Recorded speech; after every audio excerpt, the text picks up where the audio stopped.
శ్రీరామరాజ్యం చేసాం. శ్రీరామరాజ్యంలో పెద్ద షాట్, అది వైడ్ షాట్.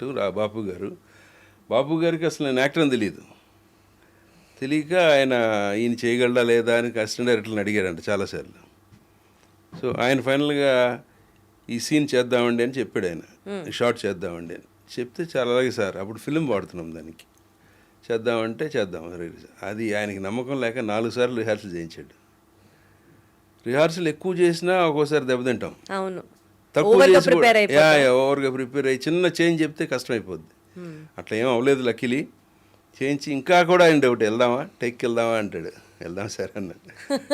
టేక్ 1కి టక్ అని పడి టెన్షన్, ఇంకా ఆయన మళ్ళీ ఇంకా వెళ్దామా, ఇంకోసారి ప్రిపేర్ అవుదామా అంటే ఇంకా టెన్షన్ వచ్చేసింది.